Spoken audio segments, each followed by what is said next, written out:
Okay, let's evaluate a line integral using Green's theorem. What we're going to do here is turn the line integral into a double integral that is then computed over the same region enclosed by the curve. So let's go at this in a couple steps. First of all, we are going to examine the domain of integration. For the line integral, this is described as a curve. Because we're applying Green's theorem, we're going to look for this to be an enclosed area, not a line integral that begins in one place, ends in another place. It should actually loop back to itself.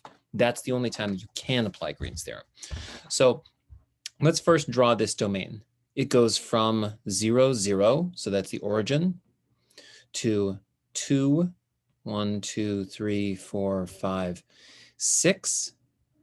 That's that right there. So we've gone from this point to this point, and then to 2, 0.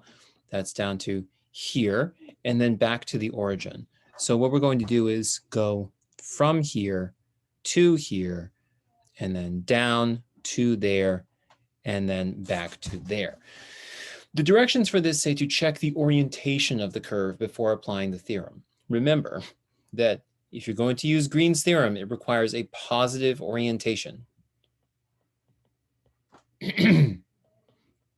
So if you're going to use a positive orientation, that means that the interior of this region must be on your left as you walk around it. This can sometimes be misconstrued as meaning clockwise or counterclockwise, but in some cases it can be difficult to describe it as clockwise or counterclockwise. Like if you have this so-called annular region right here, what begins as counterclockwise up here turns into clockwise when you begin walking around it down there. And so it can be sort of confusing.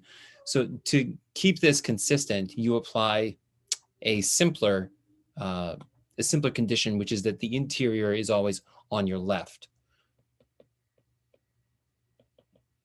Interior on your left.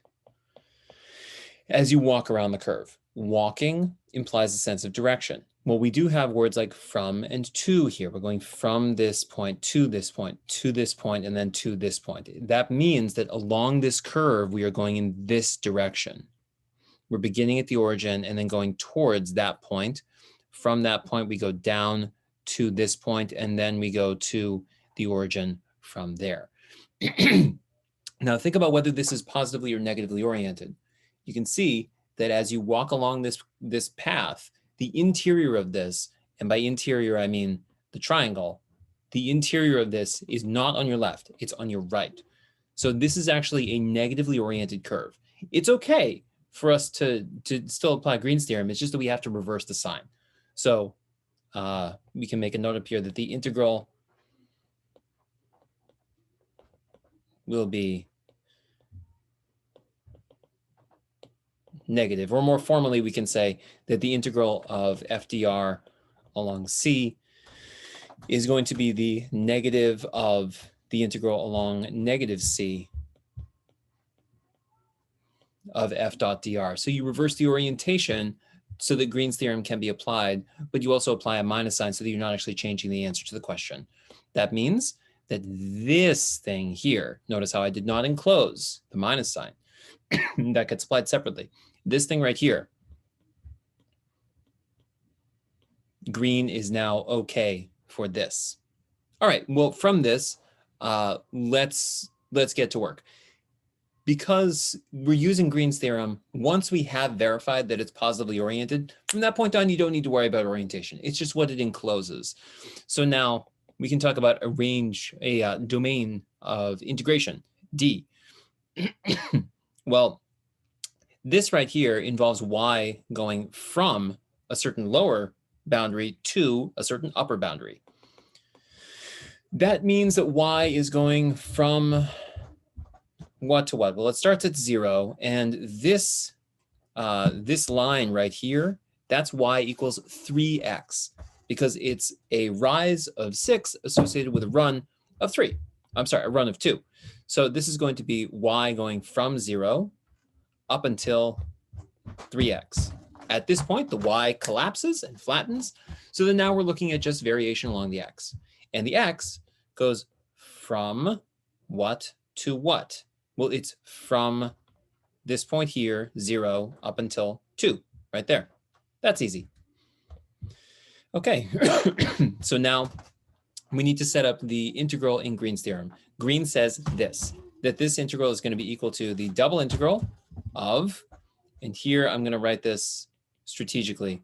There's a mnemonic device you can use to remember this. I always get into trouble when it's minus signs because then order matters. But check it out. Green's theorem involves positive orientation or counterclockwise, right? I can always have the most success with remembering something when I line up one thing with alphabetical order. And this is actually really convenient because look at this. P, counterclockwise to Q. Q comes after P in the alphabet. Counterclockwise to X, counterclockwise to Y. So because I know that the functions that I'm going to be using here are the P and the Q, the variables I'll be differentiating with respect to are the X and the Y, those things are automatic. Those get filled in. It's just a matter of where they land. So I only need to remember that it's a minus sign and that it's counterclockwise. And then alphabetical order makes everything else make sense. P, then Q, then X, then Y. This is how I'll remember Green's theorem. So this is going to be, in this case, integral along X from 0 to 2, integral along Y from 0 to 3X. And now what are these derivatives? The derivative of Q with respect to X. Q being, hang on, let me get rid of some of this junk up here, just so I can more competently encircle it. Okay, which one is the Q? It is this guy right here, the second one. It's the J component. So I'm going to be taking the derivative of that with respect to X. Okay, that's easy. That's going to be 2X for the X squared part plus 2Y cosine X. All right, no big deal. Minus the derivative of the P part, that's the I component, or right here, with respect to Y. Because I'm differentiating with respect to Y, the Y squared part is the important part. The cosine X is regarded as a constant. So this will be, let's see, plus, oh no, wait, it is minus, minus 2Y cosine X. This is dy and then dx. And if you're anything like me, when you first saw this, you might have started thinking, oh no, like we're going to have to do an integral that's going to send an x as a coefficient for cosine x, and that's a big pain in the neck because then you have to start doing integration by parts. We don't have to do that because, like a lot of Green's theorem questions, they're kind of cooked up to do this. It's going to cancel. The bad stuff is going to cancel. So then this is equal to, let's do the inner first. This will be integral of, these two have gone away. So it's simply integral of 2x with respect to not x, but y.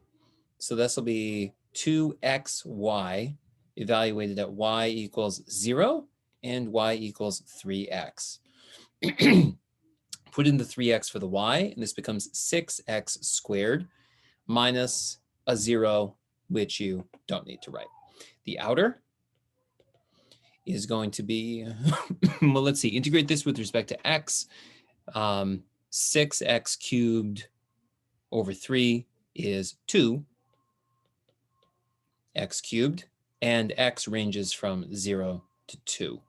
So 2 times 2 cubed is 8. 2 times 8 is 16.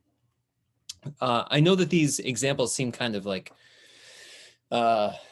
fabricated, like intentionally easy. Well, yeah, it's to show you the power of these computational shortcuts, which is really what Green is, because if you try to do this line integral on its own merits, it would be horrible. But once you do it with Green, it's much easier.